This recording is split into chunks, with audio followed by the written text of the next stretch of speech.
फूल लेंगे, अभी दे दो फूल और हाथ जोड़ो भगवान की तरफ उधर। आथे गणपति चाद देवता नमः ध्यान महम। ओम मंत्राथा सफला सन्तु पूर्णं सन्तु मनोरथां शत्रूणां बुद्धिनाशस्तो मृत्तानां जयश्चवाम। आइए हम लोग भगवान की कथा सुने। उसके पहले मन और वाणी को पवित्र करने के लिए भगवान का नाम लेते हैं, फिर कथा में प्रवेश करेंगे।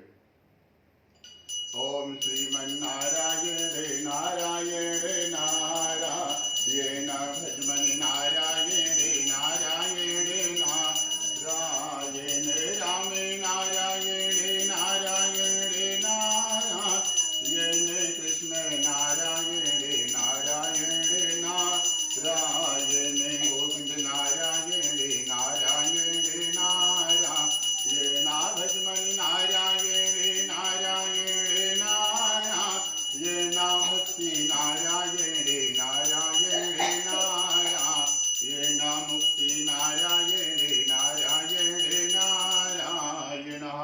आदि प्रथमोध्यायः।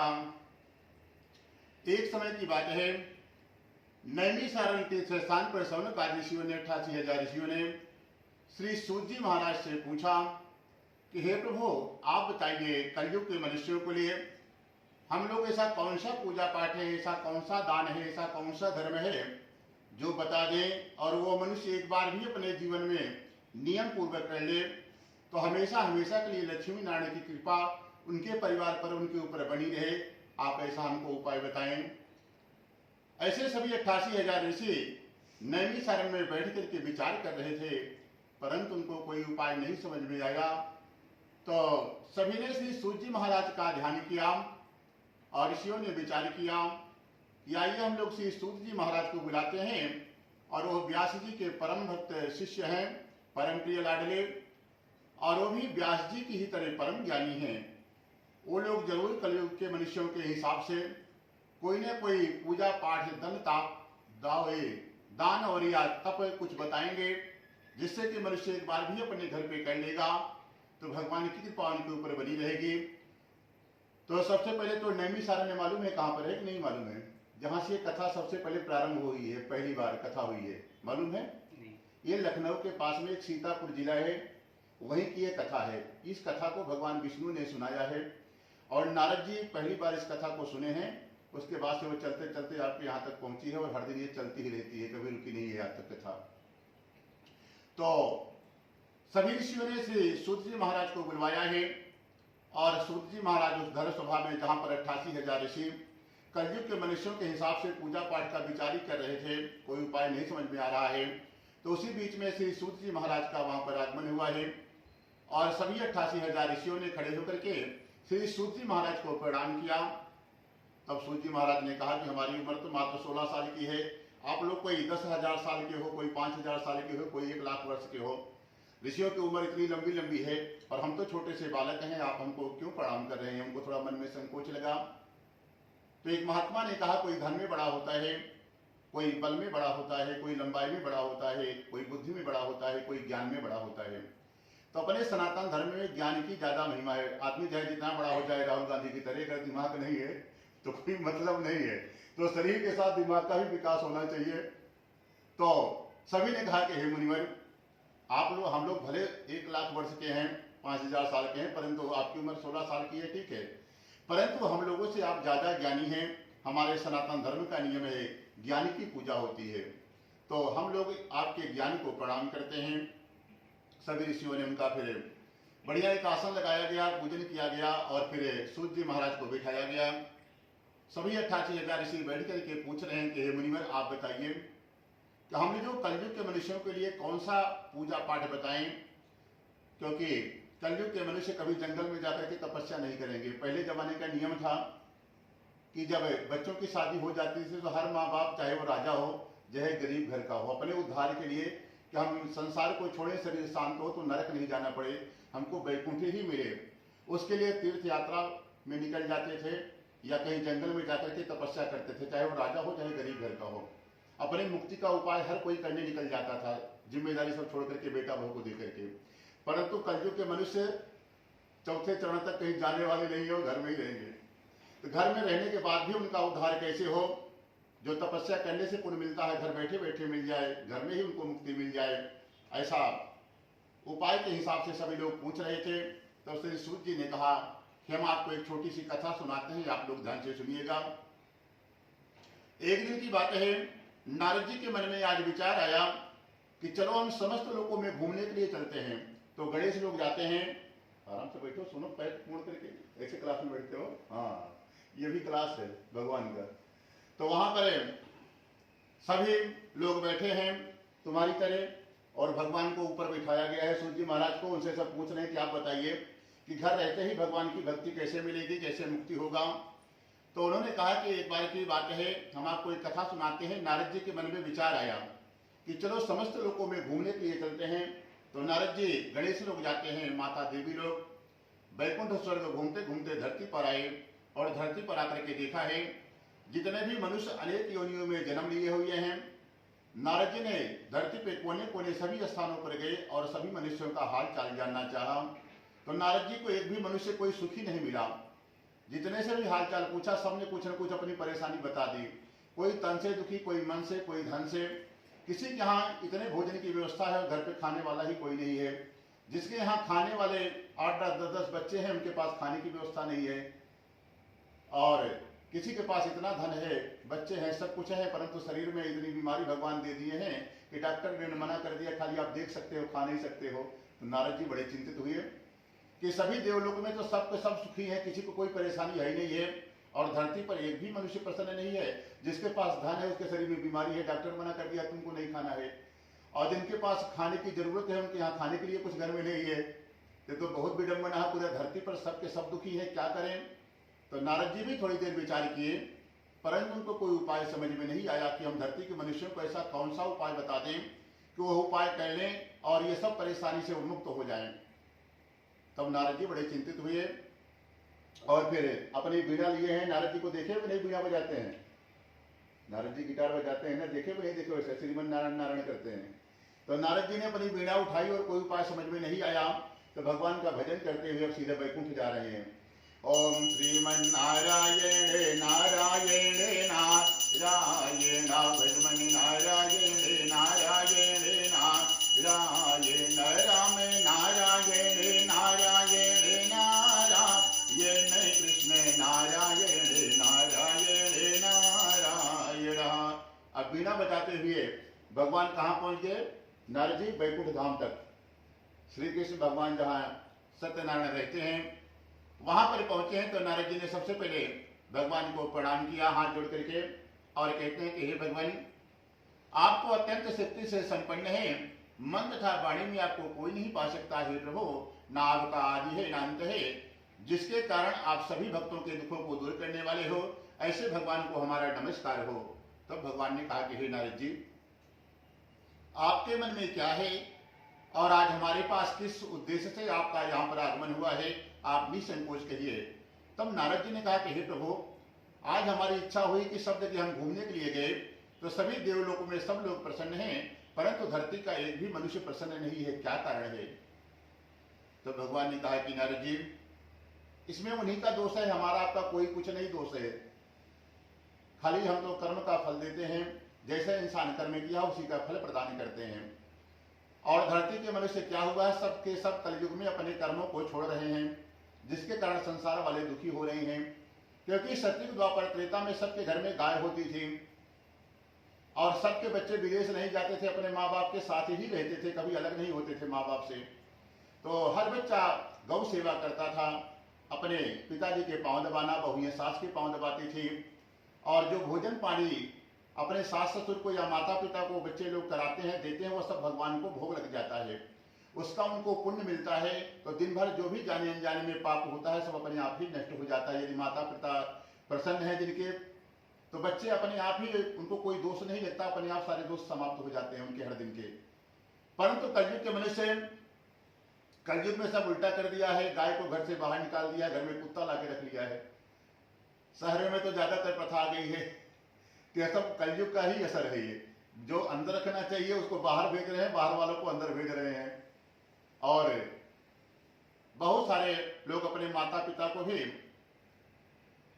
रहने के लिए पूरा खर्चा उठाते हैं और वृद्धाश्रम भेज देते हैं कि हम पूरा खर्चा देंगे जो भी होगा, परंतु हम इतना बिजी लाइफ है कि हम उनकी सेवा नहीं कर सकते हैं।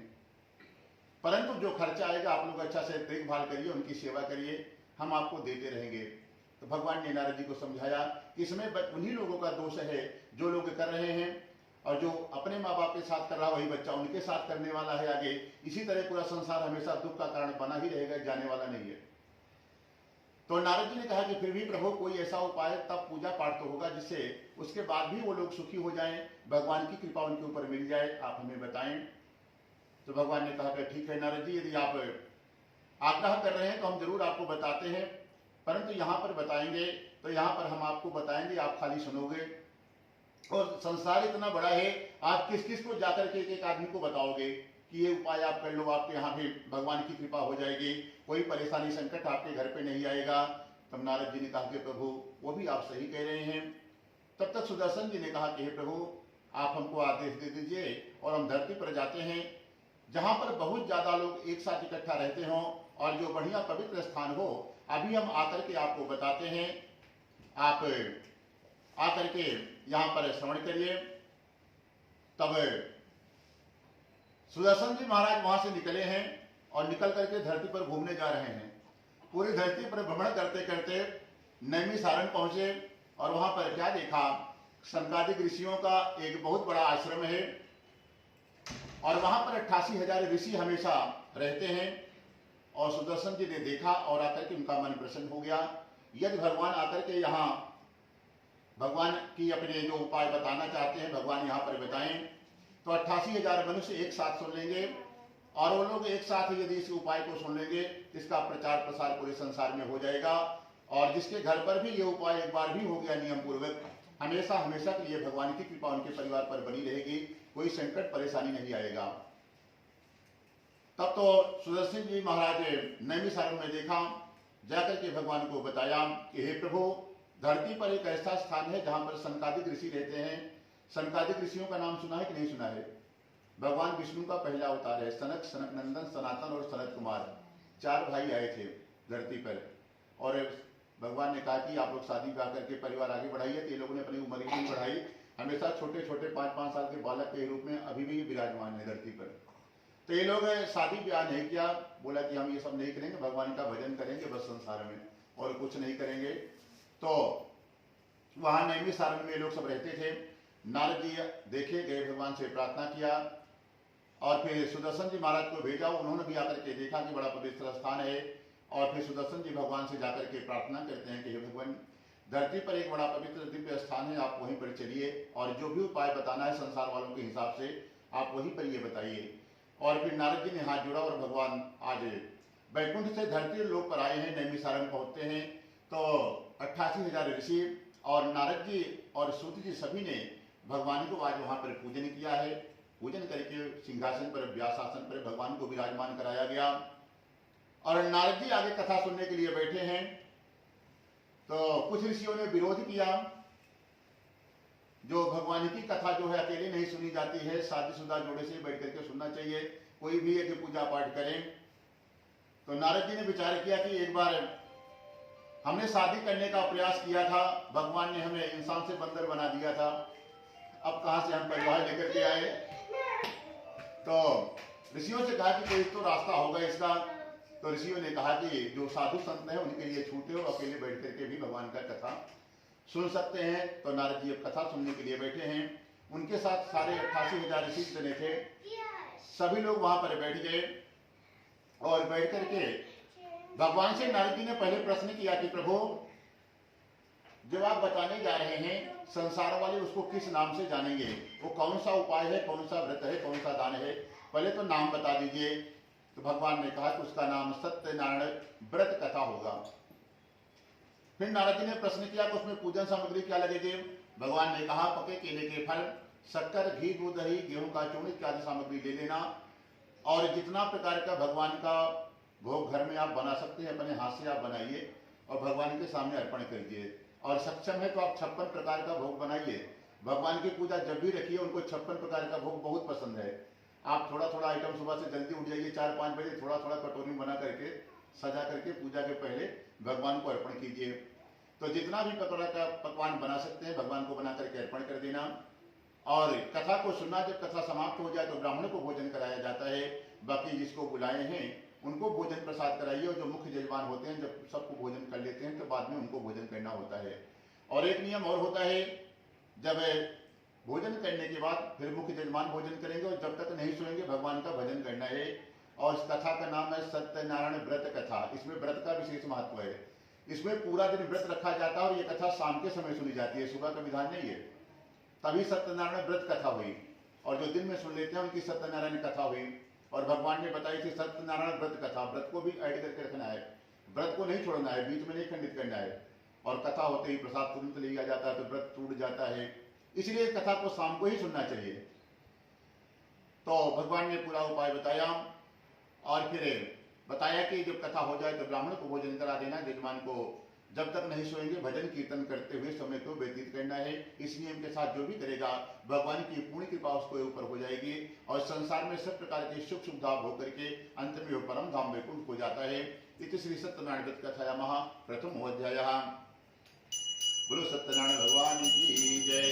ओम श्रीमन्नारायण नारायण नारायण भजमनि नारायण नारायण नारायण विष्णु नारायण नारायण नारायण गोविंद नारायण नारायण नारायण राम नारायण नारायण नारायण कृष्ण नारायण नारायण नारायण सत्य नारायण नारायण नारायण। अथ प्रथमोऽध्यायः। अथ द्वितीय अध्याय। तब दूसरे अध्याय में सभी ऋषियों ने पूछा कि हमको और आगे की कथा बताएं। तो कहते हैं पहले जमाने में काशीपुरी नगरी हर कोई जानता है, काशी का नाम तो सब लोगों ने सुना है। उसी नगर में एक सतानंद नाम का ब्राह्मण रहता था। वो ब्राह्मण बड़ा गरीब है। सुबह उठता है, नृत्य किया करने के बाद नगर में भिक्षा मांगने के लिए जाता था।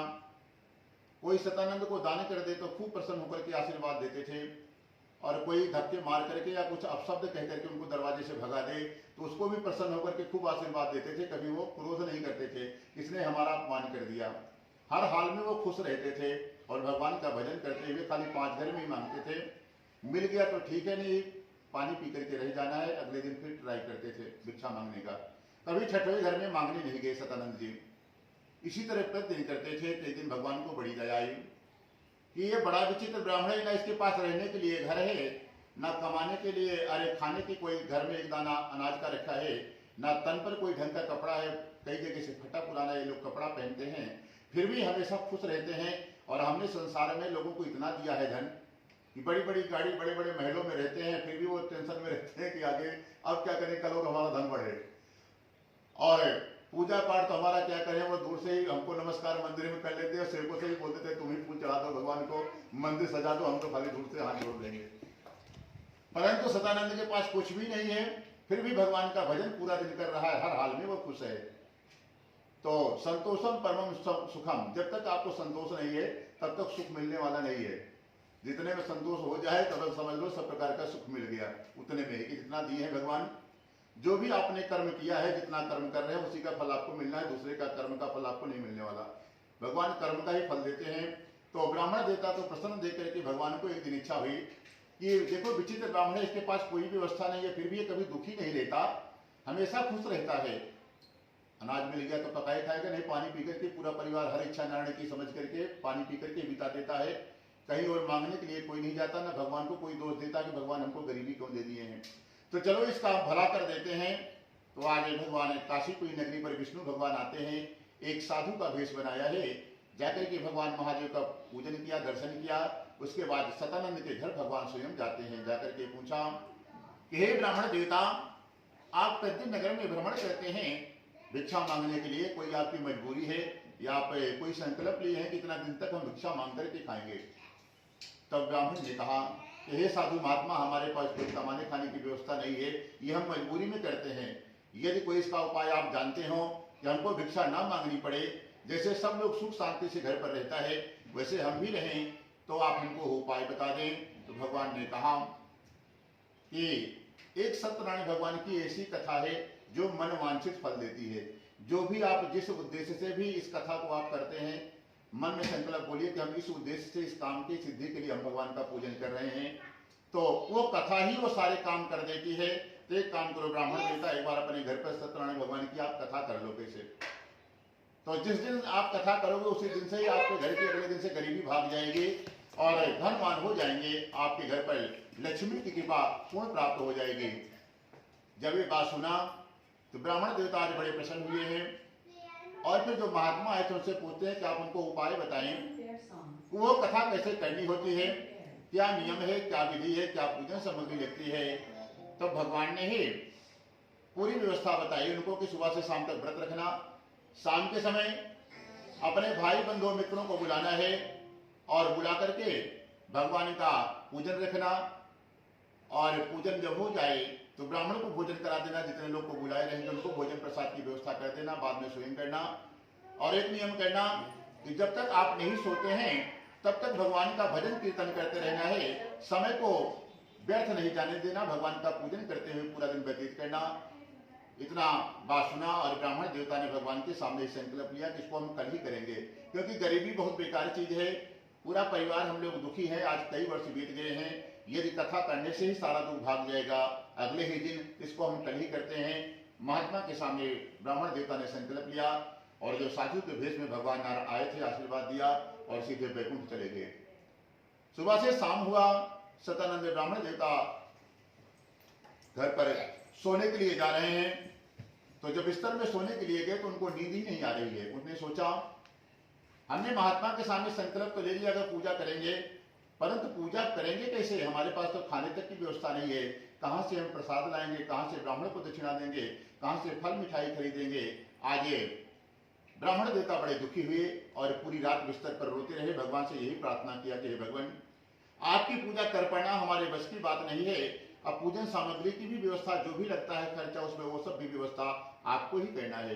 पूरी रात भगवान से रोता रहा और भगवान से प्रार्थना करता रहा। सुबह उठा है और 5 घर में जैसे भिक्षा मांगने के लिए जाते हैं उसी तरह भिक्षा मांगने के लिए गए, तो भगवान ने आज ऐसी कृपा कर दी कि 5 घर में ही उनको इतना धन दे दिया जिससे कि रहने की खाने की सारी व्यवस्था बन गई, और फिर सारी व्यवस्था बना करके वह सब लोग रहे, बहुत सा धन दिला दिया, जिससे भगवान के लिए पके केले के फल, शक्कर, घी, दूध, दही, गेहूं का चूर्ण सामग्री खरीदा है, बढ़िया व्यवस्था बनाई, सुबह से शाम तक व्रत रखा और शाम के समय अपने भाई बंधु मित्रों को बुलाया है, बुला करके भगवान की कथा का आयोजन किया। कथा जब सुन रहे थे, कथा का एक नियम होता है जब कथा सुने, जो भी सुनने आते हैं तो भगवान की कथा में कभी खाली हाथ नहीं जाया जाता, कुछ न कुछ भगवान की कथा सुनने के बाद उनके चरणों में चढ़ाया जाता है।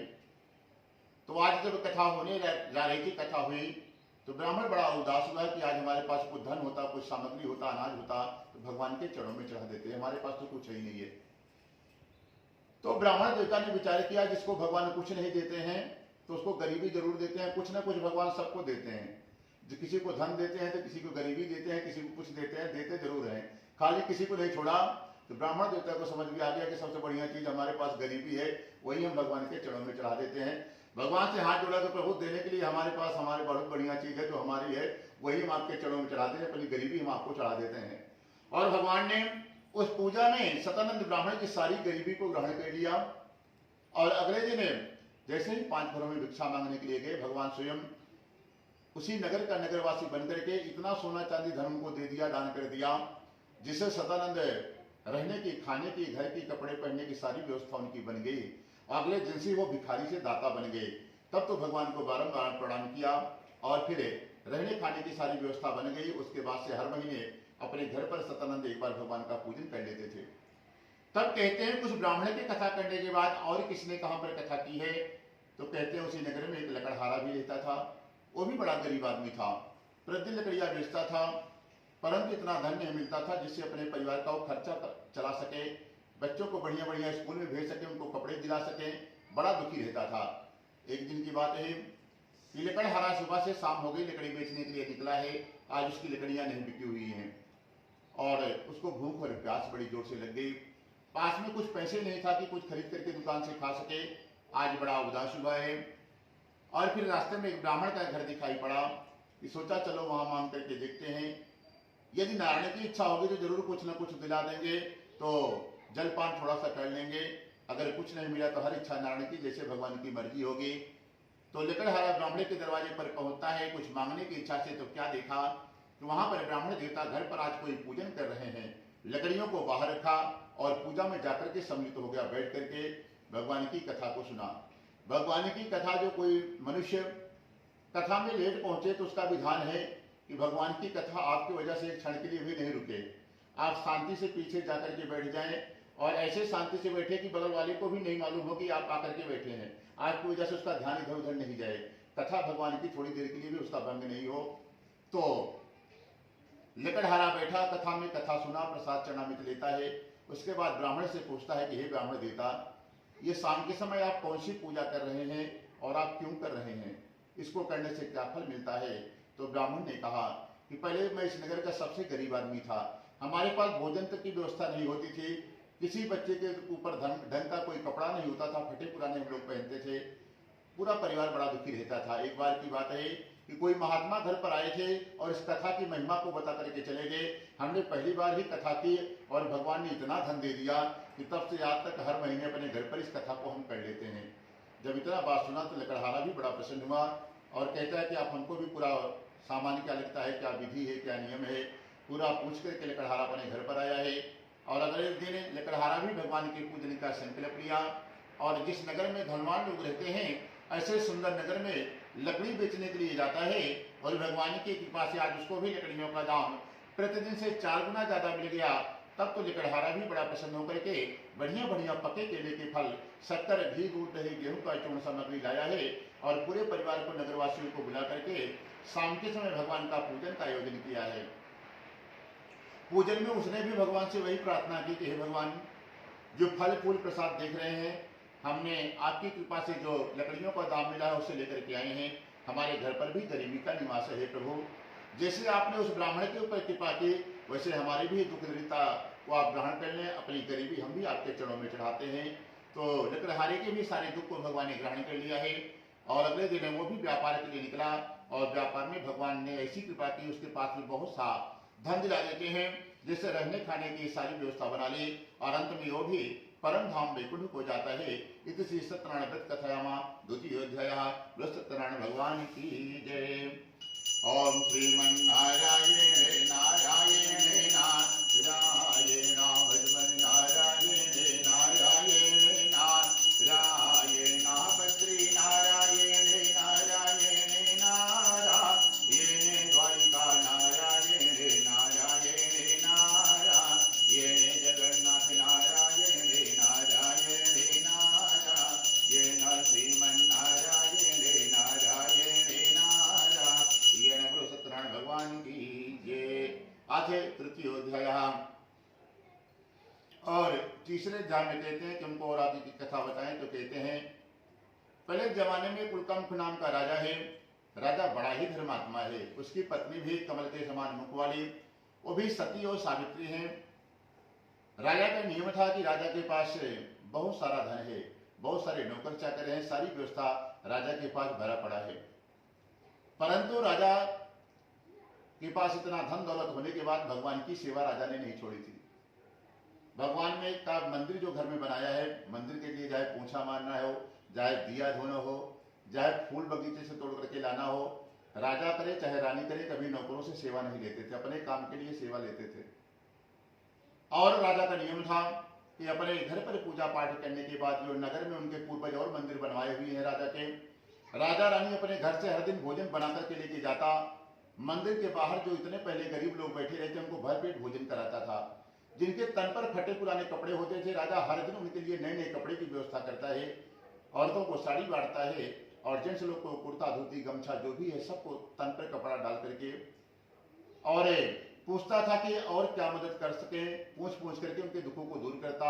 उसके बाद मंदिर के अंदर जाता, भगवान का पूजन अभिषेक करवाता कि हमारे नगर में कभी कोई बीमारी नहीं आए, सब लोग सुख शांति से रहें, हमेशा बारिश हो, हरियाली भरी रहे, इसके लिए भगवान का पूजन अभिषेक करवाता राजा।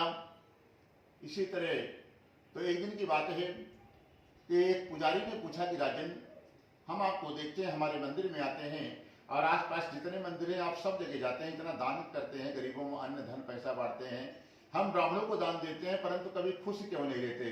इतना उदास भाव से दान क्यों करते हो कि कभी चेहरे पर आपके कभी हमने हंसी नहीं देखी?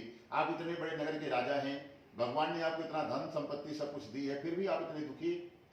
तो राजा ने कहा कि हे पुजारी जी, आपने सत्य ही कहा है, हमारे पास धन तो सब कुछ भगवान ने दिया, परंतु संतान घर पर एक भी नहीं है। इसी बात की चिंता सताए रहते हैं कि धन को हम करेंगे क्या, इसको भोग करने वाला कोई हमारे वंश में आगे है ही नहीं है। इसी कारण बस कभी हमको हंसी नहीं आती है। भगवान का एक नियम है, सबको सब कुछ नहीं देते हैं, एक कमी जीवन में सबके छोड़ देते हैं, जिसके लिए आप भगवान से जुड़े रहें। जिस दिन भगवान सब कुछ आपको दे देंगे, आप स्वयं भगवान बन जाएंगे, फिर आपको किसी चीज की जरूरत है नहीं, तो फिर भगवान की पूजा क्यों करोगे? तो इसीलिए भगवान ने एक कमी जीवन में छोड़ दी। राजा के पास सब कुछ दिया था, संतान एक भी नहीं दी। जब इतनी बात पुजारी के सामने राजा ने कहा, तो पुजारी ने कहा कि राजन, आप चिंता न करें, हम आपको एक बहुत छोटा सा उपाय बता देते हैं, और जीवन में आप कभी भी कर लेना, ऐसा नहीं कि इसको कल ही परसों ही करिए, किसी भी दिन कर लेना। और गिनती करना 365 दिन से 66 दिन नहीं होगा, एक साल के अंदर ही संतान हो जाएगी। परंतु नियम के साथ करना, मनमानी मत करना राजन। जो बताया गया है कथा का नियम कि सुबह से शाम तक व्रत रखना, शाम को ही सुनना है, दिन में नहीं सुनना है। तो राजा ने कहा कि पूरा विधान उपाय बताएं, हम जरूर आपके नियमानुसार जो विधि है उसी के हिसाब से करेंगे। तो उनको भी बताया कि आप सुबह से शाम तक व्रत रखिए, और शाम के समय ये कथा अकेले नहीं सुनी जाती है, जितने ज्यादा से ज्यादा लोग को बुला करके सुनाएंगे उतना ही ज्यादा पुण्य आपको मिलता है। क्योंकि ये कथा को ज्ञान गंगा बोलते हैं, गंगा में आप नहला रहे हैं, जितने लोग सुन रहे हैं अभी तक के सारे पाप उनके नष्ट हो जाएंगे। तो आपके माध्यम से भी और जितना 10, 20, 50 आदमी सुन लें, उनके भी पाप नष्ट हो जाए, तो उसका भी पुण्य आपको ही मिलेगा, क्योंकि आपके माध्यम से उनके पाप नष्ट हो रहे हैं। आप ये गंगा में उनको नहला रहे हैं, इसलिए ज्यादा से ज्यादा लोगों को ये कथा सुनानी चाहिए। तो राजा को बताया कि सुबह से शाम तक व्रत रखना, शाम के समय आपके भाई बंधु मित्र परिवार के जितने लोग हैं सब लोग को लेना राजन। और संतान पाना है तो इसको कथा को किसी नदी के किनारे सुना जाता है, और कोई पवित्र नदी हो, गंगा जमुना कावेरी तुंगभद्रा जो भी हो, या नदी का संगम हो, वहां पर सत्यनारायण भगवान की कथा का आप आयोजन करें, और पत्नी के साथ जाइए, पूरे परिवार के साथ कथा सुनिए। कथा हो जाए तो नदी के ही किनारे ब्राह्मण को भोजन करा देना, और जितने लोग राजन सबको लेके जाओगे, सबके भोजन की व्यवस्था वहीं पर कर देना। और पूजन हो जाए तो जो पूजन सामग्री है उसको भी बहते हुए जल में विसर्जन कर देना, और आप भी वहां पर सबका भोजन हो जाए तो भोजन करना, सीधे घर आ जाना। और जब तक नहीं सोएंगे तब तक भगवान का भजन कीर्तन करते रहना है। ऐसा नहीं कर पाओ तो भजन मंडली बुला लेना राजन, और घर पर बैठ करके खूब भजन करना, और नींद आए तो जाके सो जाना, खाली इतना ही इसमें करना रहता है। जब तक नहीं सोओगे भगवान के नाम को लेते रहना है। तो इतना ही कर लोगे तो जो भी चीज भगवान से मांगोगे, जिस उद्देश्य से आप कथा सुनोगे, सारी जिम्मेदारी भगवान खुद उसकी ले लेते हैं। आप मन में इच्छा काम लोगे, वो सारा काम आपका फटाफट होता चला जाएगा, कभी कोई अड़चन नहीं आएगा किसी काम में। परंतु एक बार नियम के साथ इसको करना है, जो नियम बताया गया सत्यनारायण कथा का। राजा सुना, वापस आया, अपने मंत्री को बुलाया और कहा कि हमारे नगर के पास में जो बहदशिला नामक नदी है, उसी नदी के किनारे आज पुलकंठ नाम का राजा ने बढ़िया सा वेदी मंडप बनवाया। सुबह से शाम तक व्रत रखा है अगले दिन, और आज अपने पत्नी के पूरे परिवार के साथ है व्रत में बैठ करके वहां पर गया है, बैठ करके भगवान की कथा को सुन रहा था। तो उसी नगर में एक साधु नामक बनिया रहता था, वो भी व्यापार से वापस घर जा रहा था। देखा ये तो हमारे नगर का ही राजा है, और ये शाम के समय बाहर नहीं निकलता, इतनी देर तक कौन सा पूजा कर रहा है शाम के समय। जानने की जिज्ञासा हुई तो साधु बनिया ने नाव को किनारे ठहराया है, जहां पर राजा कथा का आयोजन किया था। शांति से आकर के पीछे बैठ गया कि राजा को कथा में डिस्टर्ब नहीं हो, राजा हमको नहीं देख पाए, और पूरी कथा सुना है। उसके बाद चरणामृत जब प्रसाद मिल गया तो राजा से फिर आकर के हाथ जोड़ करके प्रणाम किया और पूछता है कि राजन, इतने भाव से आप ये कौन सी पूजा कर रहे हैं, और इस पूजा को करने से क्या फल मिलता है, और आप किस उद्देश्य से कर रहे हैं? तो राजा ने कहा कि हमारे घर पर कोई संतान नहीं है, और किसी ब्राह्मण ने आज हमको बताया है कि इसको संतान पाने के लिए नदी के किनारे ही या नदी के कोई संगम हो, वहां पर पूजा करना पड़ता है, तो एक साल के अंदर ही उसके यहाँ संतान हो जाती है। 366 दिन नहीं होता, 365 दिन के अंदर संतान हो जाती है। उसी की कामना के लिए हम लोग पूजा कर रहे हैं। तब तो आज साधु बनिया भी हाथ जोड़ करके कहता है कि राजन, भगवान ने हमको भी खूब धन दिया है, सोने चांदी का कारोबार है, परंतु संतान हमारे घर पर भी एक भी नहीं है। आप हमको भी बता दें, हम भी इसको कर लें। ताकि हमारे यहाँ भी संतान हो जाए। पूरा राजा से उपाय पूछ करके आज अपने घर गया साधु बनिया और अपनी पत्नी को बताया। तब सेठानी जी ने कहा कि हे सेठ जी, इसको हमको कल ही करना है। तब सेठ जी ने सोचा कि राजा के पास बहुत सा धन था और उन्होंने पूजन कर लिया और पता नहीं किंतु परंतु दिमाग में सेठ जी के घुमा के हमारा धन भी खर्चा हो जाए, संतान नहीं हुई तो गारंटी कौन लेगा, हम बनिया आदमी हैं, बिना गारंटी के कुछ काम करते नहीं है, कोई जिम्मेदारी ले तो हम फल फूल मंगाए, पंडित जी को बुलाए, दक्षिणा पूजा पाठ कराए दें और हम व्यर्थ में हमारा धन खर्चा हो जाए, हम कर भी ले और संतान नहीं हुई तो घाटा लग जाएगा। तो सेठ जी को एक उपाय समझ में आया, बोले पहले हमारे यहाँ संतान हो जाए, भगवान से चलते हैं, वरदान मांगते हैं, संतान दे दोगी तब हम आपकी पूजा करेंगे। बगल में एक लक्ष्मी नारायण का मंदिर है, अपनी पत्नी को बुलाया और बोला चलो देवी भगवान से प्रार्थना करके आते हैं, संतान हो जाएगी तब हम पूजा करेंगे। भगवान से गया, कहता कि हे प्रभु एक संतान हमको दे दो तब हम आपकी पूजा करेंगे। भगवान ने तथास्तु कह दिया और वापस आया। धीरे धीरे समय बीतता गया। सेठ जी के यहाँ कन्या का जन्म हुआ और राजा जो पहले पूजन किया था उनके यहाँ पुत्र का जन्म हुआ। तब सेठानी जी ने कहा कि देख तुम्हारे कंजूसी के कारण हमारे यहाँ लड़की हो गई, पहले पूजन कर लिया होता तो हो सकता पहला बेटा हो जाता, घर में देखो राजा ने कर लिया, उनके यहाँ लड़का हो गया, परंतु जो कुछ हो गया, हमारा परिवार आगे बढ़ गया, हमको बहुत खुशी है, आप पूजा कर लो। सेठ जी महाकंजूस आदमी थे, फिर सोचे कि अब तो काम हो गया, अब क्या जरूरत है पैसा खर्चा करने का, परंतु सेठानी जी का विरोध भी नहीं कर सकते थे कि नहीं पूजा नहीं करेंगे। तो सेठ जी ने थोड़ी देर दिमाग लगाया और उनके दिमाग में एक आइडिया आया कि हमारे परिवार की बहुत पुरानी परंपरा है, जब भी बच्चों की हम शादी करते हैं, विवाह करते हैं, तो सबसे पहले हमारे यहाँ भगवान की कथा करनी पड़ती है, उसके बाद ही विवाह का कार्य आगे बढ़ाया जाता है। और पहले जमाने में बच्चों की शादी 5 साल से 10 साल के अंदर हो जाती थी।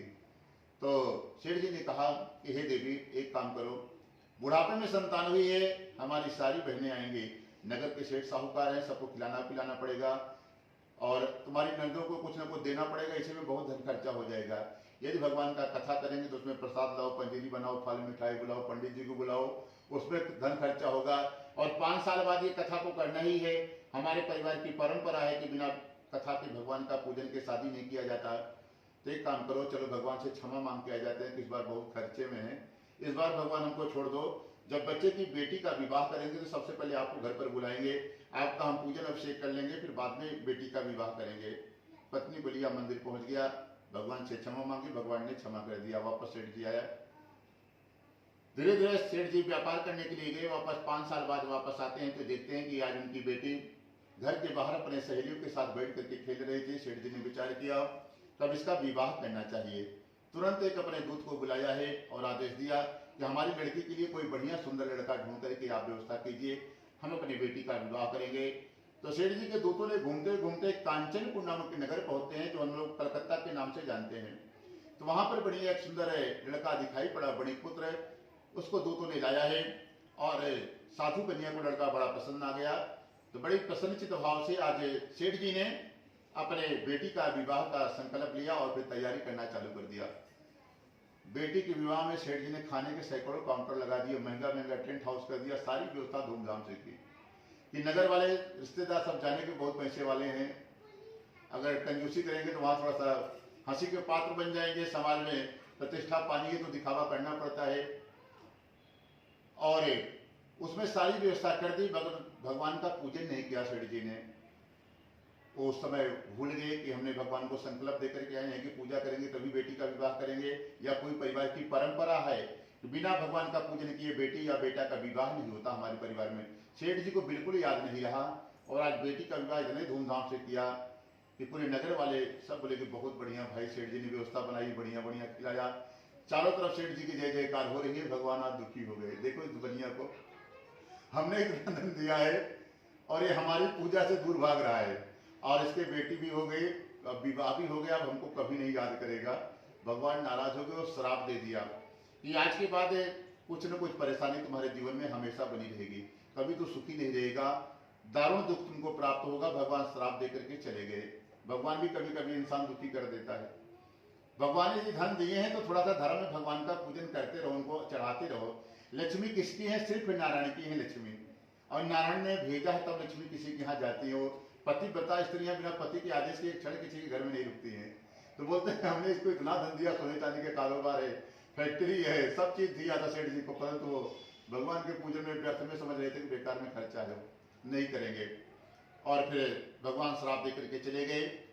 और एक दिन शादी का कार्य संपन्न हुआ। सेठ जी ने जब हिसाब किताब लगाया तो उनका करोड़ों का खर्चा आया, बजट तो हमारा सब धन खर्चा हो गया, जो जोश में हमने कर तो दिया समाज को दिखाने के लिए, लेकिन बहुत नुकसान हो गया।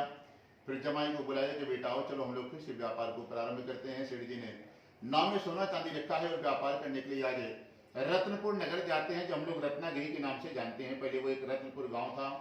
कलकत्ता से सेठ जी ने सोना चांदी रखा है और बेचने के लिए रत्नागिरी पहुंचते हैं। वहां के राजा उस समय तो जाली लगी है चारों तरफ ना, हाँ ठीक है। तो रत्नपुर नगर सेठ जी वहां पर पहुंचते हैं व्यापार करने के लिए। और जब व्यापार करने के लिए पहुंचे तो भगवान पहले से उनके दुखी थे सेठ जी से। भगवान ने सोचा इस बनिया को आया है कमाने के लिए, इसको हम फंसाते हैं, क्योंकि श्राप दिए हैं तो दुख मिलेगा, तो दुख मिलेगा कैसे जब तक कुछ परेशान नहीं करेंगे। और सारी लीला संसार में जो चीज भी होता है, किसी को बुखार भी आती है तो भगवान की इच्छा से आती है। एक पत्ता भी हिलता है ना, तो भगवान के बिना इशारे के हिल नहीं सकता हो, उसके अंदर अपने अंदर इतनी क्षमता नहीं को हिल सके। 6 चीज भगवान ने अपने पास रखा है, हानि, लाभ, जीवन, मरण, जस और अपयश। किसको यश देना है, किसका अपमान करना है, किसको धन देना है, किसको गरीबी देना है, सब भगवान के इशारे से ही होता है संसार में। तो आज सेठ जी को भगवान ने श्राप दे दिया। और सेठ जी व्यापार करने के लिए नगर में पहुंचे थे, थके हुए थे, रात को समय सो रहे थे। तो भगवान ने क्या किया, उस राजा के यहाँ इस नगर में व्यापार कर रहे थे चंद्रकेतु के घर पर चोरी करा दी और चोर लेकर के धन भाग रहे थे। भगवान ने सिपाहियों को भी खबर कर दिया, सिपाही लोग चोर को पकड़ने के लिए दौड़े हैं। चोरों को मालूम हुआ कि राजा का धन लेकर के हम भाग नहीं पाएंगे, अगर भागते हैं लेकर के तो कहीं पकड़े जाएंगे, पहले जान बचाते हैं, धन को कहीं छिपाते हैं। तो साधु बनिया का नाव जहां रखा था, सारा धन चोरों ने उसी में छोड़ दिया और छोड़ करके भाग गए। पीछे से सिपाही आए, देखा कि हमारे नगर में कौन सा नया आदमी आ गया है। तो एक ने कहा कि यही दोनों चोर हैं, क्योंकि थोड़ी देर पहले ही भी आगे आगे हमारे दौड़ रहे थे और जानबूझ करके सो रहे थे। एक ने कहा कि एक काम करो, पहले तलाशी ले लेते हैं, अभी दूध का दूध पानी के पानी हो जाएगा, चोर ये होगा तो धन भी कहीं आसपास ही छिपाया होगा, क्योंकि थोड़ी देर पहले आगे आगे ही दौड़ रहा था। जैसे तलाशी लिया, सारा धन साधु बनिया के नाव में मिल गया। अब सिपाहियों ने पकड़ा है और खूब बढ़िया से कुटाई की सेठ जी की, लाठी डंडों से खूब पीटा है। जमाई को भी मारा गया, दोनों को बंदी बनाया गया और घसीटते हुए राजा के पास लाया गया। जमाई का कोई दोष नहीं है, परंतु गेहूं के साथ घुन भी पीसा जाता है, चक्की में गया तो घुन का दोष नहीं है, लेकिन वो भी पीस उठेगा उसी में, चक्की में। तो जमाई भी मार खाया, दोनों को बंदी बनाया गया और राजा के पास लाया गया, जिस राजा के यहाँ चोरी हुई थी। तो सिपाहियों ने कहा कि राजन, यही दोनों आपके यहाँ चोरी के हैं, आपका सारा धन इनके नाम में मिल गया है। और आज साधु बनिया और उनका जमाई राजा से हाथ जोड़ करके बार बार प्रार्थना कर रहा है कि हमको खुद नहीं मालूम है कि तुम्हारा धन कैसे हमारे नाम में आ गया है, हम लोग सोने चांदी का कारोबारी हैं, व्यापारी हैं, परंतु आज भगवान का श्राप था कि भगवान की कृपा से एक भी बात राजा उनकी सुनी नहीं रहा है। और फिर राजा ने कहा कि ये दोनों चोर ही हैं, इनको यदि फ्री छोड़ते हैं तभी फिर रात में किसी न किसी के घर पर आज चोरी करेगा।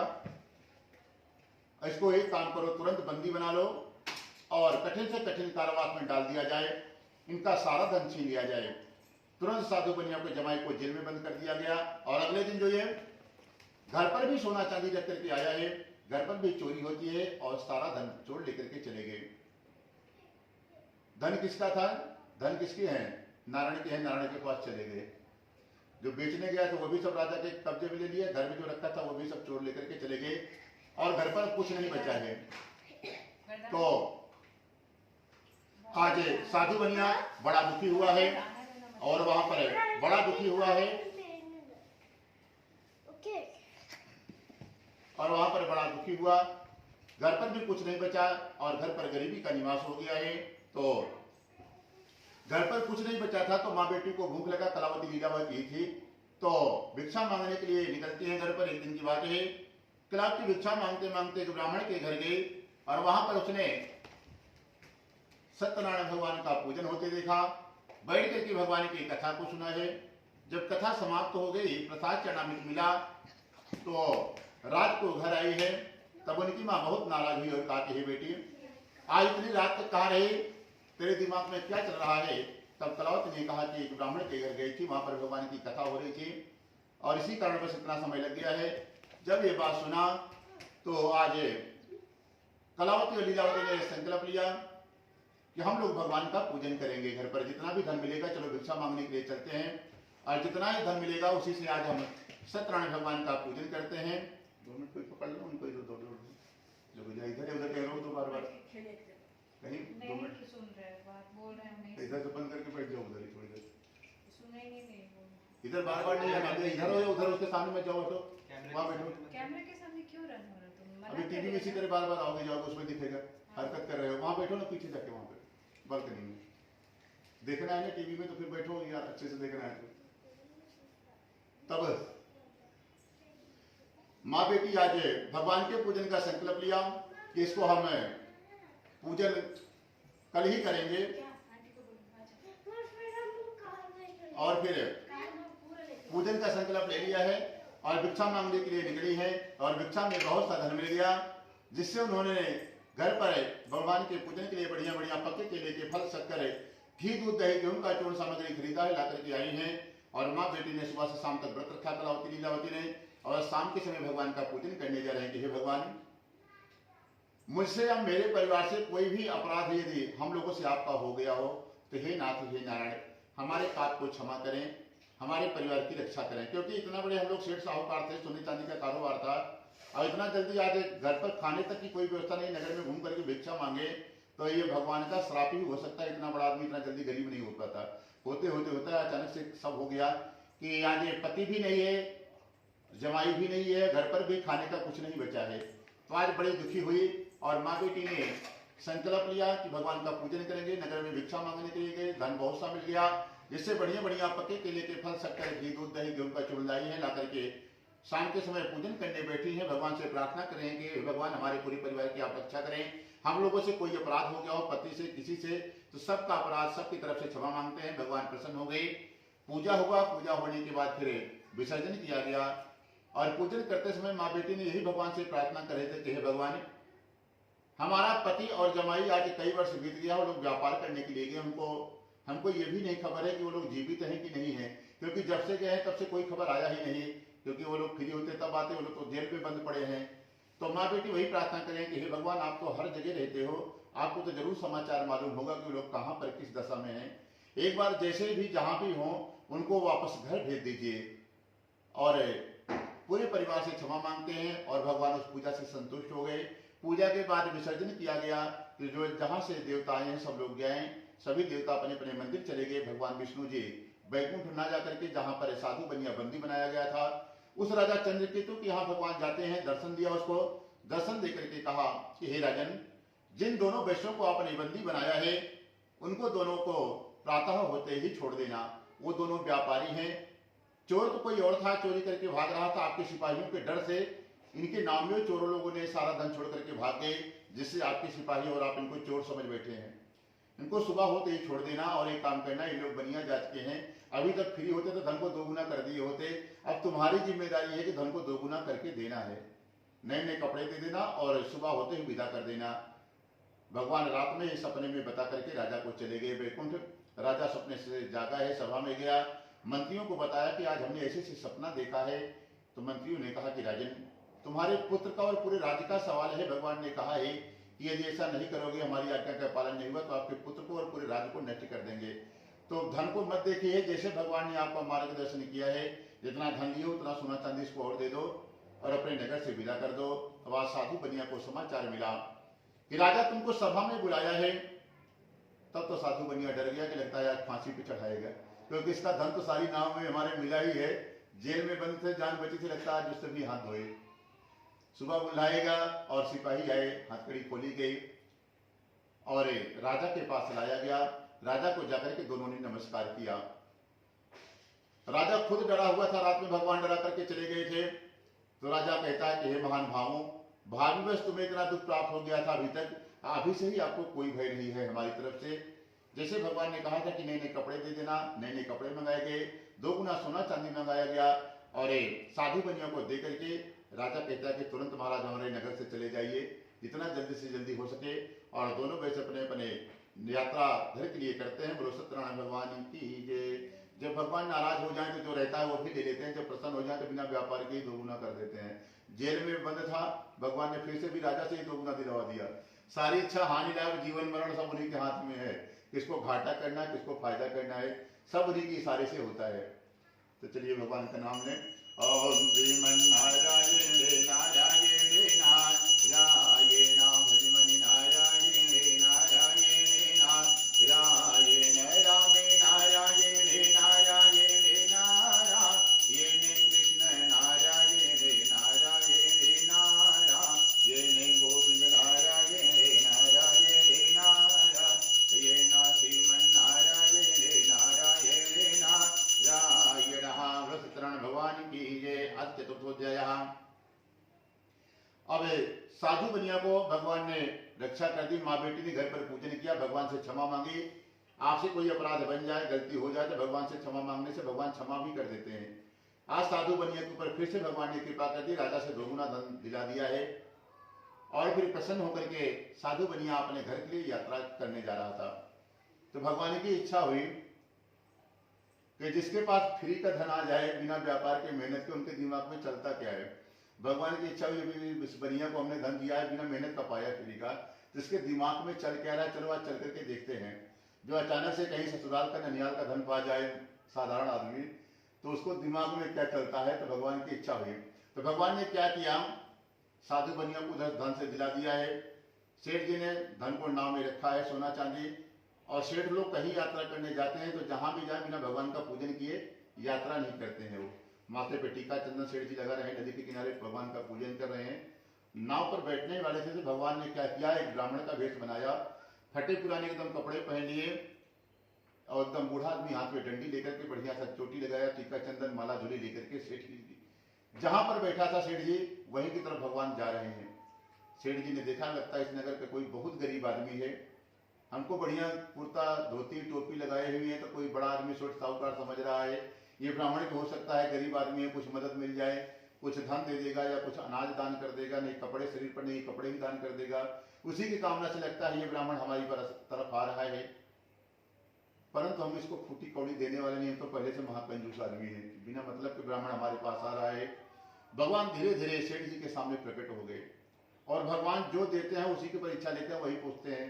सेठ जी को भगवान ने सोना चांदी 2 गुना दिलाया था राजा से। तो भगवान ने पूछा कि सेठ जी तुम्हारी नाव में क्या रखा हुआ है। जब ये प्रश्न किया तो सेठ जी ने भगवान को इतनी जोर से डांटा, अरे दरिद्र ब्राह्मण क्यों पूछता है, क्या धन लेने की इच्छा है, मेरी नाव में बेल पत्ता भरा हुआ है। भगवान हाथ जोड़ करके खड़े हो गए। कभी कभी भगवान भी हार जाते हैं। जब इतनी जोर से डांटा, ब्राह्मण समझ करके, उसको नहीं मालूम है कि भगवान है कि कौन है, भगवान तो परीक्षा लेने के लिए गए थे, भगवान को ही डांट बैठे सेठ जी। भगवान हाथ जोड़ करके खड़े हो गए, सेठ जी नाराज मत होइए, हम मांग नहीं रहे हैं, हम साधारण ब्राह्मण नहीं है, तुमको आशीर्वाद देना चाहते थे, हमारी इच्छा हुई कि आशीर्वाद दे दें, तुम्हारी नाव में क्या रखा है और भर जाए। अब तूने बेल पत्ता बताया तो हम अभी तुरंत आशीर्वाद देते हैं। भगवान ने तथास्तु कह दिया कि जो तुम्हारी नाव में भरा हुआ है, जो बताया है, जब तुरंत अभी बढ़ जाएगा तुम्हारा। भगवान आशीर्वाद दिए। थोड़ी देर बाद एक फटी शिला पत्थर रखा हुआ था, वहां पर जाकर के भगवान विराजमान हो गए, बैठ गए। और सेठ जी ने फिर नाव की तरफ मुड़ करके देखा कि ब्राह्मण ने आशीर्वाद दिया, कहीं सही तो नहीं हो गया। जैसे मुड़ करके देखा पूरी नाव में बेलपत्ता ही बेलपत्ता भर गया। बेलपत्ता देखते ही सेठ जी मूर्छित होकर के जमीन पर गिर पड़े कि इतना जल्दी सोना चांदी लेकर के कौन भाग गया और बेलपत्ता कैसे रख गया। कई घंटों बाद जब सेठ जी को होश आया तो जो साथ में जमाई था उसने समझाया कि लगता है कोई साधारण ब्राह्मण नहीं है, एक काम करो ससुर जी आइए, अब उनके चरण पकड़िए, तभी आपकी मनोकामना पूरी होगी, नहीं तो पूरा जीवन बेलपत्ता ही बेचोगे, सेठ बनने का सपना भूल जाइए। और बेलपत्ते से इतना धन भी नहीं कमा पाओगे जितना भी आपको मिला था सोना चांदी, जो बेलपत्ता आपने बना लिया है।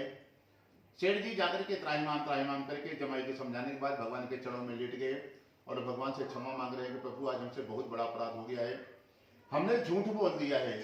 झूठ बोलना कोई साधारण पाप नहीं है, झूठ बोलना एक गौ हत्या करना दोनों बराबर के पाप माने जाते हैं। और फिर भगवान से हाथ जोड़ रहा है कि हमने झूठ बोल दिया, हमारे पाप को क्षमा करें। तो भगवान कहते हैं प्रभु हम कहाँ नाराज हैं, हमसे क्यों गलती मांग रहे हो। तो बोले हम आपसे इसलिए मांग रहे थे, आज हमने आपसे झूठ बोल दिया है, हमारे पास बेल पत्ता ने सोना चांदी रखा था। तब भगवान को हंसी आई। उन्होंने कहा कि हमने ही तो तुमको राजा से दिलवाया था और हमको आप ब्राह्मण समझ करके साधारण हम ही से झूठ बोल गए।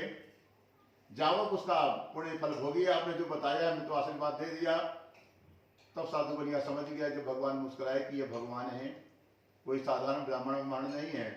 तब उनको याद दिलाया कि हे प्रभु, आपकी माया तो ब्रह्मा भी नहीं जान पाए, तो हम साधारण मनुष्य कैसे जान सकते हैं। तो भगवान ने कहा कि वो कैसे, तो भगवान को याद दिलाता है वो बनिया साधु कि जो प्रभु जब आप कृष्णावतार में आए थे, एक बार की बात है, भगवान ने अभी सभी बालकों के साथ गाय चराने शाम को जाते थे, सुबह दोपहर में।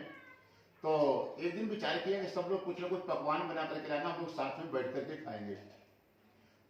तो कोई कढ़ी है, कोई जितना भी पकवान मीठा सब चीज बनाया, सब लोग बना करके लेकर के गए। और ब्रह्मा जी ऊपर से देख रहे थे। उनको पहले से ही शंका था कि ये भगवान है या कोई जादूगर है, पूरे ब्रिजवासियों को ये बेवकूफ बना रहा है, बड़े बड़े हरकत करता है। तो एक दिन ब्रह्मा जी को ऊपर से देख रहे थे। भगवान ने क्या किया, एक बड़ी सी थाली थी, सब बच्चे लोग बैठ करके एक ही साथ खा रहे थे भोजन उसी में। तो ब्रह्मा जी ने देखा, बोला कि ये कौन सा भगवान है, क्योंकि जो वैकुंठ लोक में भगवान के सामने शंकर भी नहीं जा सकते, ब्रह्मा भी नहीं जा सकते, दूर से ही उनको प्रणाम करना है, जो भी अर्जी लगाना है दूत लोग बताएगा उनको जा करके। भगवान का इतना वैभव है यहाँ पर कि कोई भी उनको छू नहीं सकता, दूर से ही नमस्कार करने की व्यवस्था है। और लोग कहते हैं कि वही भगवान धरती पर गया, सबका जूठन खा रहा है, ये कौन सा भगवान है। ब्रह्मा जी के मन में थोड़ा शंका हुई। तो ब्रह्मा जी ने की इच्छा हुई कि आज इसका परीक्षा ले ही लेते हैं, पता चल जाएगा कि कोई जादूगर है या कोई भगवान है। तो भगवान ने कढ़ी खाया और एक दोस्त था उनका मनसुखा, उसके मुंह में रखा था। तो भगवान ने जब ब्रह्मा जी को देखा कि देख रहे हैं, तो उसके जीभ से चाट रहे थे मुंह, जो उसके मुंह में मीठा लगा था। तो ब्रह्मा जी को शंका हो गई कि ये भगवान हो ही नहीं सकता, ये तो खाया तो ठीक है, मुंह चाट रहा पकड़ करके दोस्तों का, ये पक्का भगवान नहीं है। तो ब्रह्मा जी ने क्या किया, भगवान की 9 लाख गाय थी, गायों को चुरा लिया। इनके साथियों के पास 1 लाख 2 लाख गाय थी, सब गाय को चुरा लिया। और भगवान कन्हैया सोचे जमुना जी में पानी पी करके आते हैं, पानी पीने के लिए गए, जितने भी इनके दोस्त थे 8 सबको चुरा लिया। चुरा करके सबको वैकुंठ लेकर हो ब्रह्मा लोग लेकर के चले गए। इधर कन्हैया वापस पानी पी करके आए हैं। शाम का समय हुआ है, अपने गायों को ढूंढ रहे हैं, मित्रों को ढूंढ रहे हैं, कोई है ही नहीं है। तो सब ब्रह्मा जी चले गए हैं। तो क्या करें, आंख बंद करके देखा तो ब्रह्मा जी की लीला समझ में आ गई, ये सब ब्रह्मा जी करके गए हैं। तो भगवान तुरंत संकल्प लिए, अपने शरीर से ही जितनी गाय थी 9 लाख खुद के गाय बन गए थे, बछड़े बन गए थे, दोस्तों के गाय बन गए थे, और दोस्तों का भी सबका रूप भगवान ने बना लिया था अपने शरीर से। और 1 साल तक ये लीला ब्रज में भगवान करते रहे। किसी को नहीं खबर हुआ कि हमारी गाय दूध दे रही है कि भगवान साक्षात नारायण है। बछड़े बनकर के खेल रहे हैं, सबका बेटा बनकर के 1 साल तक भगवान ब्रज में रहे। 1 साल बाद ब्रह्मा जी की इच्छा हुई कि चलो उसका देखा जाए, परीक्षा लिया जाए। ये जब गाय बछड़ा लेकर के आए हैं, अब तो 1 साल में सारा भेद खुल गया होगा, उसकी पिटाई भी होगी कि हमारी गाय कहाँ चले गई, दोस्त कहाँ चले गए। तो ब्रह्मा जी जो धरती पर आए वृंदावन में, तो फिर क्या देखा, वही तो सब यही धरती पर है। वैसी तरह गाय सब, उसी तरह बछड़े ग्वाल बाल सब खेल रहे हैं, सारी लीला सेम टू सेम हो रही है। तो ब्रह्मा जी एक बार ऊपर देखे, गिनती करें, एक बार नीचे देखे, सबका कलर मैच करे, उसी तरह गाय, उसी तरह दोस्त, उसी तरह कपड़े पहने हुए, थोड़ा भी अंतर नहीं है किसी में। तब ब्रह्मा जी ने सोचा कि लगता है कोई जरूर बात है। तो आंख बंद करके देखा तो जितने गाय बछड़े ग्वाल बाल थे, सब ने कन्हैया जी बंसी बजाते हुए ब्रह्मा जी को दर्शन दिया। तुरंत ब्रह्मा जी उनके चरणों में कन्हैया जी के लेट गए, बोले प्रभु बहुत बड़ा अपराध हो गया है। और भगवान से ब्रह्मा जी ने 40 श्लोक मंत्र पढ़े, भगवान कन्हैया ने उनको मुड़ करके भी नहीं देखा। इतने भगवान ब्रह्मा जी से दुष्ट हो गए। तो भगवान से इसलिए दुष्ट हो गए, उनसे 1 साल तक भगवान से दूर रखा। भगवान गाय से दूर नहीं रहते हैं, मित्रों से दूर नहीं रहते हैं, इसलिए उनको दोस्तों से बिछोड़ करा दिया, इसलिए भगवान दुखी हो गए। ब्रह्मा जी की तरफ मुड़ करके नहीं देखा। भगवान ने बार बार भगवान से क्षमा मांगा, फिर ब्रह्मा जी हार करके चले गए ब्रह्मा लोक को। और जितना भी गाय बछड़ा लिया था सब वापस किया। तो भगवान जो लीला से बने हुए थे सारा अपने शरीर के अंदर किया, फिर सबको वापस गए। तो वही याद दिलाए कि तो ब्रह्मा जी थे, वो नहीं लीला समझ पाए। तो हम तो साधारण मनुष्य हैं, हम कैसे आपकी लीला को समझ पाते हैं। और फिर भगवान की लीला को चलो कोई बात नहीं, सामने देखते करने दीजिए, वो लोग देखेगा। जाकर के भगवान से क्षमा मांगे, भगवान वापस गाय बछड़ा लेकर के आए। तो वही साधु बनिया कहता है कि प्रभु आपकी माया तो ब्रह्मा नहीं जान पाए थे, तो हम कैसे जान सकते हैं, प्रभु मेरी रक्षा करें। और भगवान से क्षमा मांगी। भगवान ने सोना चांदी जो था फिर से वापस दिया, बेलपत्ता नष्ट किया। सेठ जी धीरे धीरे अपने नगर पहुंच गए। नगर पहुंचे तो सोचा कई साल बाद जा रहे हैं, पहले संदेशा भिजवा दें, फिर घर पहुंचते हैं। तो साधु बनिया ने जो नाव चला रहा था उसको घर पर भेजते हैं और घर पर भेजा कि कहता है कि जाकर के आप लोग संदेशा दे दें कि हम लोग नगर के पास आ गए हैं, घर पर आने वाले हैं। जैसे समाचार मिला, साधु की पत्नी और बेटी उस दिन भी भगवान का पूजन कर रहे थे कि हे भगवान, हमारा पति और जमाई आज कई साल से गुम हो गए हैं, उनको वापस घर भेज देना। उसी भाव से पूजा कर रहे थे। जैसे समाचार मिला सेठानी जी को कि सेठ जी आ गए हैं, तुरंत पूजा से ही खड़ी हो गई और बोली कि हम जा रहे हैं बेटी, तो भी पंडित जी को बोलो जल्दी जल्दी पूरा पूजा करवा लो, क्योंकि जिस काम के लिए हम लोग कर रहे थे कि हमारा पति वापस आ जाए, जमाई आ जाए, सब आ गए हैं, तो भी जल्दी से आ जा। बेटी ने भी जल्दी जल्दी भगवान का पूजन करा लिया, परंतु चरणामृत और प्रसाद को नहीं लिया, उसको भी छोड़ करके चली गई। जब समुद्र के किनारे पहुंचती है तो क्या देखा कि समुद्र से खाली साधु बनिया नाव से उतरा था और फिर एक जोर से लहर आती है जिसमें साधु बनिया का जमाई और नाव समुद्र के अंदर चली गई। जब ये बात सुना तो साधु की बेटी कन्या कलावती रोने लगी। ऐसी दशा देख करके आज साधु बनिया बड़ा दुखी हुआ है और जो रास्ते में भगवान मिले थे फिर उनसे प्रार्थना करता है कि भगवान फिर से कोई अपराध हो गया हो तो हमारी रक्षा करें प्रभु, हमारा मार्गदर्शन करें।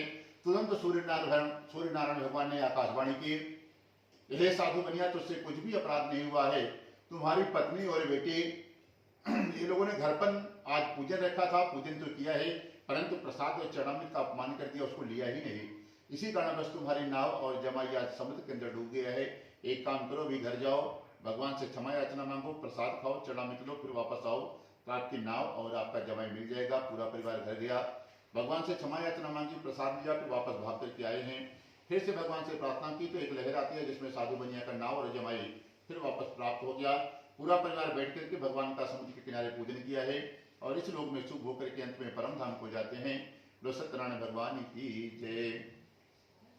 ओम श्रीमन्नारायण नारायण नारायण भजमन नारायण नारायण नारायण विष्णु नारायण नारायण नारायण गोविंद नारायण नारायण नारायण राम नारायण नारायण नारायण हरि नारायण नारायण नारायण। ये राम सत्यनारायण भगवान की जय। आज पंचमोध्याय। तो भगवान की कथा की यह महिमा है कि भगवान की कथा में हम लोग जितनी देर बैठते हैं या कहीं मंदिर जाते हैं, कहीं तीर्थ यात्रा जाते हैं, तो उतनी देर तक हमारी उम्र नहीं घटती है, काल भी आपको छोड़ करके दरवाजे के बाहर चला जाता है। इसलिए भगवान की कथा, राम कथा, भागवत कथा या घर में जो मंदिर बनाए हैं, आधा घंटा 1 घंटा 15 मिनट भगवान के समय देना चाहिए उनके सामने बैठ करके। उतनी देर तक आपकी उम्र नहीं क्षीण होती है, रुकी रहती है। बाकी तो हर क्षण हम लोग काल के समीप जा रहे हैं, एक एक क्षण हमारे उम्र घटते चला जा रहा है। परंतु कथा में जब तक भगवान की कथा सुन रहे हो उतनी देर तक काल भी घर से बाहर चला जाता है छोड़ करके। इसलिए भगवान की कथा सुनना चाहिए। कहीं भी कथा हो, भगवान का मंदिर हो, भगवान के सामने जब भी होंगे तब तक काल आपको नहीं समय घटाएगा आपका। उतनी देर तक आपका समय रुक गया है, काल भी छोड़ करके बाहर बैठ जाता है। तो आइए 5वां अध्याय सुनते हैं। 5वें अध्याय में कहते हैं, पहले जमाने में एक तुंगध्वज नाम का राजा है। राजा बड़ा धर्मात्मा है। एक दिन उसकी इच्छा हुई, चलो जंगल में आज जंगली जानवरों का हम शिकार करते हैं। राजा शिकार करने के लिए जंगल में गया है। शिकार करते करते दोपहर का समय हो गया, राजा थक गया, सोचा थोड़ी देर कहीं विश्राम कर लें। तो चारों तरफ जंगली जानवर घूम रहे थे और काफी देर बाद राजा ने देखा कि जंगल में काफी गाय चराने वाले ग्वाल बाल लोग, छोटे छोटे बच्चे एक बट वृक्ष के नीचे बैठे हुए हैं। तो थोड़ी देर बाद राजा वहां सुरक्षित जगह देख करके गया कि वहां सुरक्षित है, सभी लोग बैठे हैं तो हम भी चलते हैं। और फिर थोड़ी देर बाद क्या देखा कि बालक लोग कोई पूजा कर रहे हैं, भगवान की फोटो भी रखी हुई है, परंतु धन में बहुत गर्मी होती है, बड़े लोग छोटे लोग को मच्छर जैसे देखते हैं। सोचा ये छोटी जात के छोटे छोटे लोग हैं, हम राजा आदमी हैं, इतना धन है, इतने बड़े आदमी हैं, हम भगवान को काहे प्रणाम करें। और फिर भगवान को देख करके राजा ने प्रणाम भी नहीं किया, सर भी एक बार भगवान को नहीं झुकाया।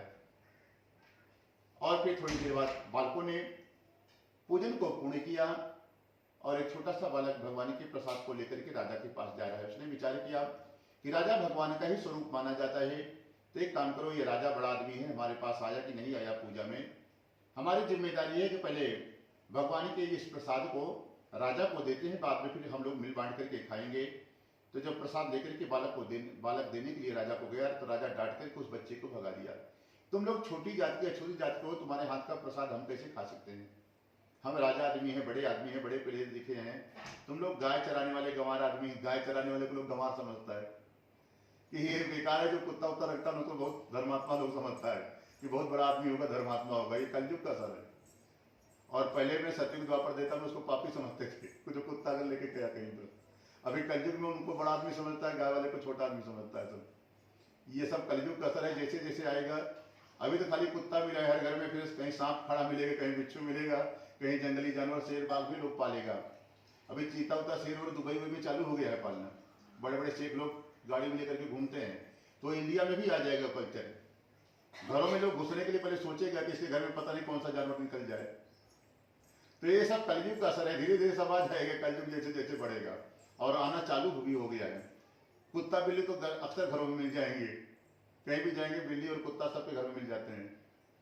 तो इसी तरह राजा भी प्रसाद नहीं लिया, बालक को डांट करके भगा दिया। और बालक रोता हुआ वही प्रसाद भगवान के चरणों में रख दिया कि इस प्रकार का अपमान हमारे माता पिता ने भी हमको कभी नहीं डांटा था। आज राजा ने धन के अभिमान में हमको डांट दिया कि इसके पास बहुत धन है, उसी कारण वजह समझता है बहुत बड़े आदमी हैं। और बालक रोता हुआ वही प्रसाद भगवान के चरणों में रख दिया। भगवान कभी अपने भक्तों के दुखों को नहीं देख पाते हैं। और अगर छोटा भक्त हो 5 साल का 7 साल का, ध्रुव और प्रहलाद जैसा भगत, तो भगवान तो उसके ऊपर बहुत जल्दी कृपा कर देते हैं। हर समय उसको नजर में से देखते रहते हैं कि उसको कोई अपमान तो नहीं कर रहा, कोई डांट तो नहीं रहा है। जितना छोटा भगत होगा उतना भगवान ज्यादा ध्यान देते हैं। बालक को भगवान देख ही रहे थे कि भगवान की आंख में आंसू आ गया। इस राजा को हमने थोड़ा सा धन दिया, उसी में पागल हो गया है। एक छोटे राज्य का हमने इसको जिम्मेदारी दी है धन दे करके। और हम भगवान राम बन करके आए थे। राम बन करके आए थे तो भगवान राम जी एक राज्य के राजा नहीं थे। भगवान राम जी पूरे विश्व के राजा थे। और पूरे संसार में खाली एक ही धर्म था, सनातन धर्म। दूसरा धर्म भी नहीं था, न कोई जाति होती थी, सब के सब सनातन धर्म के होते थे। बाकी जो मुस्लिम धर्म बना है, कितना साल बना है? 1400 साल पहले बना है। क्रिश्चियन कितने साल बाद? 2000 साल पहले आए हैं। उसके पहले क्या था? कुछ नहीं, खाली सनातन ही धर्म था, बाकी कोई धर्म था ही नहीं। और राम पूरे विश्व के राजा थे। तो राम ने कहा कि हम तो आए थे, और निषाद राज, वो भी छोटी जाति के थे, उनको अपना मित्र भगवान ने बनाया। उनके साथ भोजन पानी उनके घर पर करते थे। और माता सेवरी सबसे छोटी जाति की थी, उनका जूठन तक भगवान ने खाया। सेवरी कौन से राज्य की रानी थी? कुछ नहीं थी ना।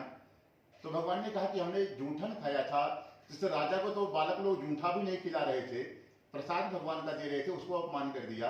हम तो माता सेवरी की जूठन खाए, हमने तो भाई अपने आप को कभी बड़ा नहीं समझा, हम तो सब तो समान समझते हैं।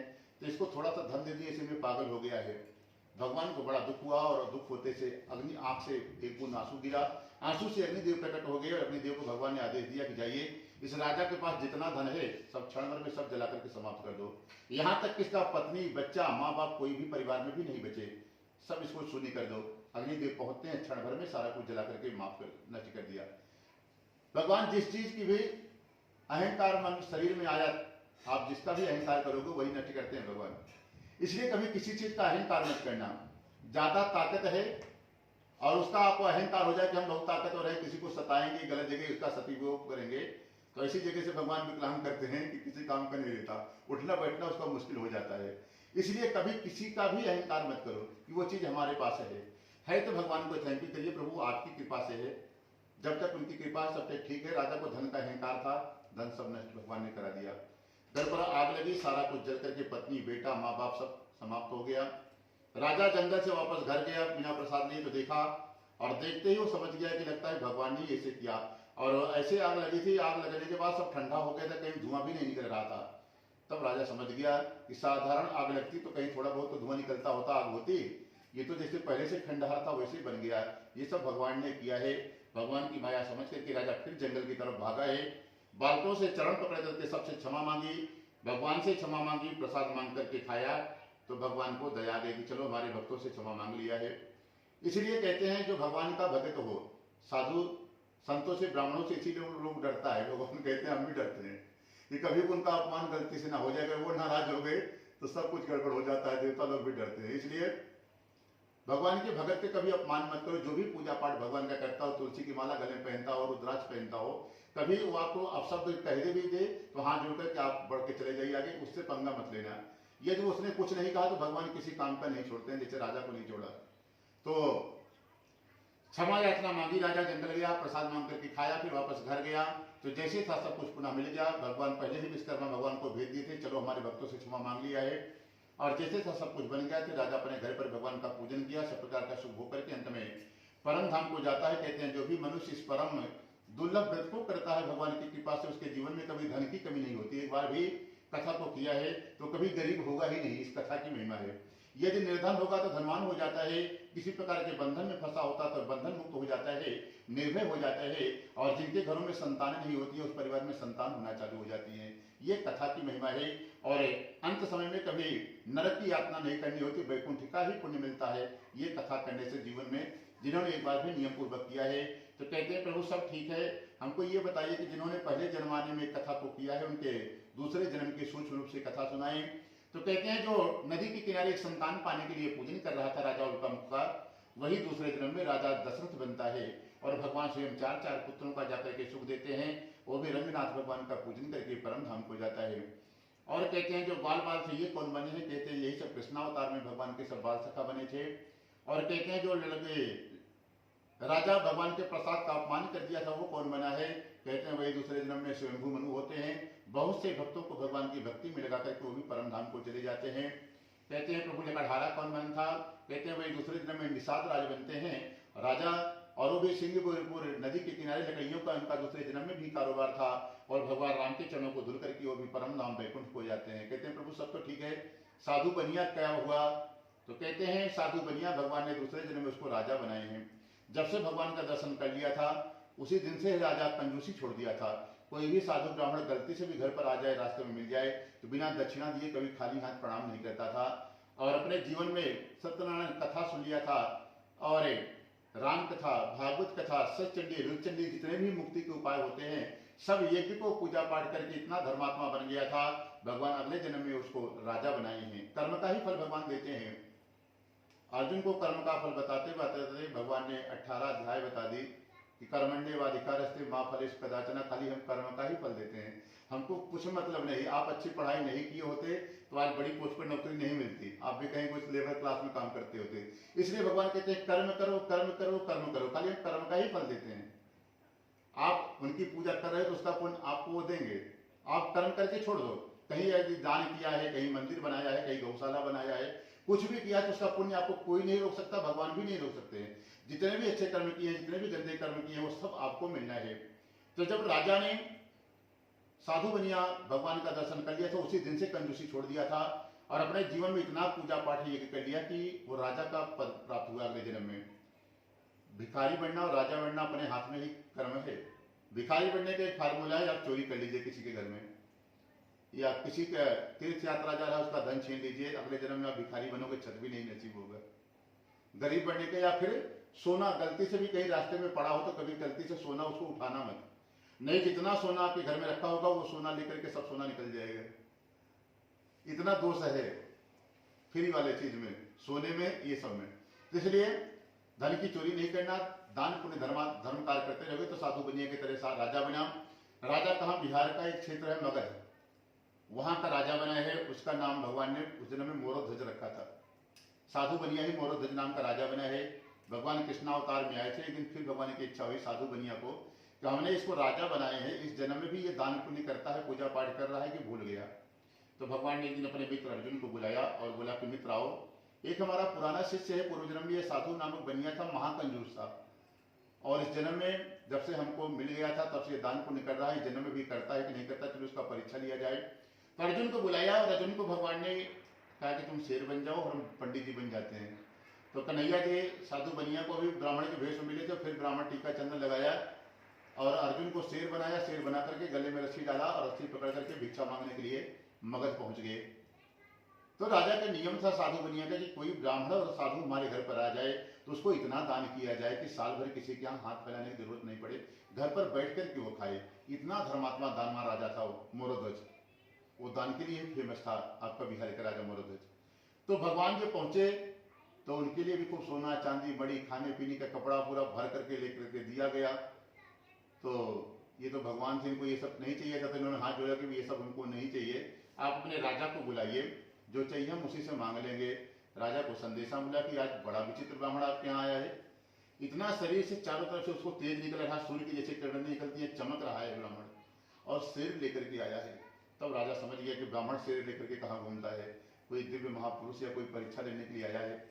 जूता चप्पल पहनना भूल गया, से नंगे पांव ही राजा भागा है और भगवान के चरणों में आकर के लेट गया और कहता है कि आदेश करें, क्या चाहिए।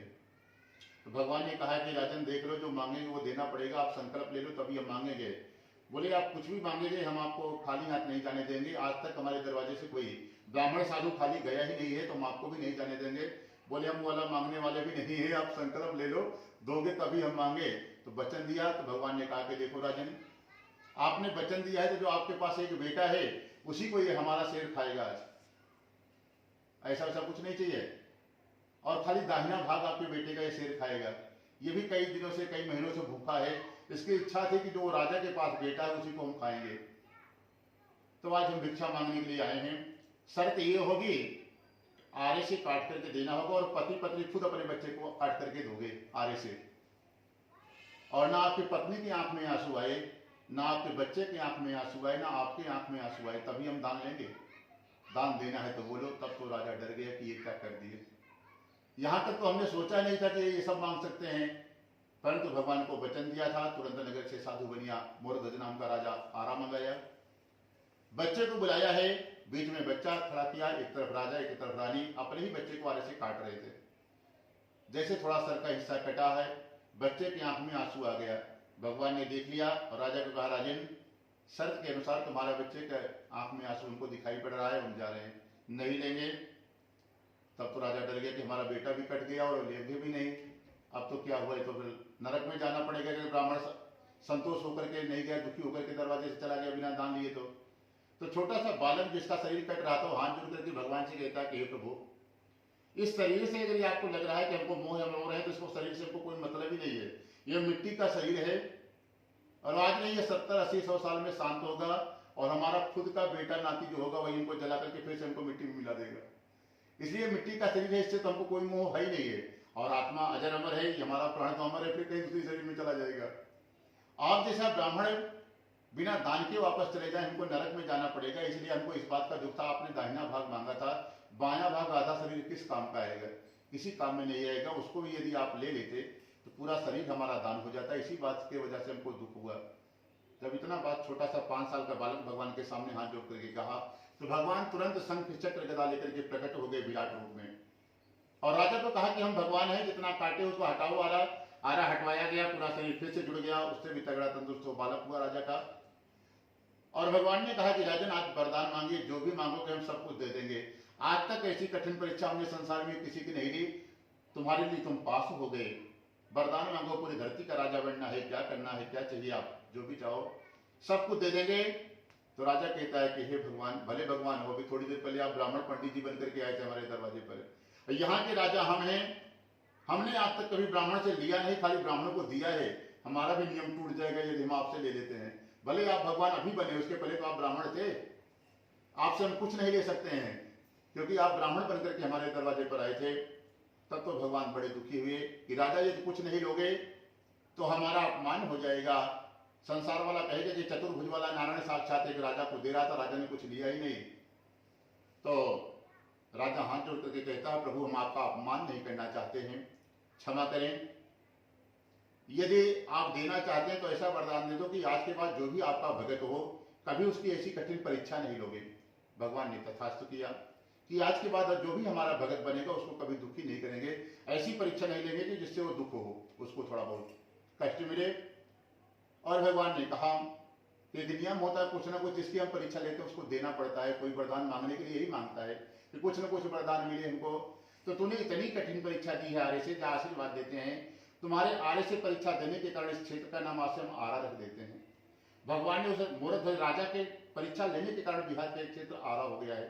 भगवान ने उसी में आशीर्वाद दिया था कि जाओ, तुम्हारे नाम से ही संसार इसको क्षेत्र को आज से लोग आरा कहेगा, और आज तक उस क्षेत्र को आरा कहते लोग आ रहे हैं।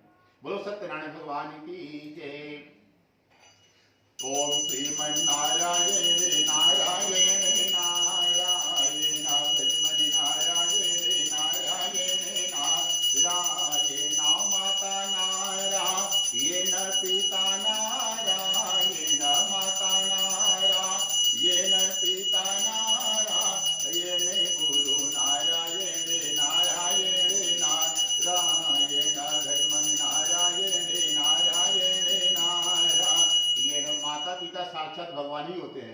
जो भी आप एक कप चाय भी पिलाओगे माता को पिता को, सब भगवान के मुंह में जाता है, वो सब मिलता है उनको। इसलिए खूब सेवा करो माता पिता को, भगवान खूब खुश रहते हैं, उस परिवार को इतना आशीर्वाद देते हैं, कभी पीछे मुड़ करके नहीं देखना है। और गुरु आ जाए कभी तो उसका भी चरण धुलो, पूजन करो, उसको भी एकदम प्रसन्न करके घर से भेजो, कभी उदास होकर के ना जाए। तो इतनी कृपा भगवान बरसाते हैं कि आप अपने आप एहसास होगा कि हमको कहाँ से कहाँ भगवान लेके जा रहे हैं, पहुंचा देंगे। ओम सूर्य नारायण चंद्र नारायण। सूर्य भगवान जो प्रकट होते हैं दिन, वो नारायण भगवान विष्णु प्रकट होते हैं। भगवान दर्शन देना चाहते हैं कि आओ अपना कल्याण चाहते हो तो हमारी पूजा कर लो, हम आ रहे हैं, आ गए हैं। जिस घर में भी सुबह उठ करके नहा धो करके एक लोटा जल देते हैं, उसको पूरे परिवार पे भगवान आशीर्वाद बना के रखते हैं। कभी जीवन में गरीबी तो देखना ही नहीं है। जो सूर्य को एक लोटा जल देता है, उनका पूजन कर लेता, साक्षात भगवान में प्रकट होते हैं।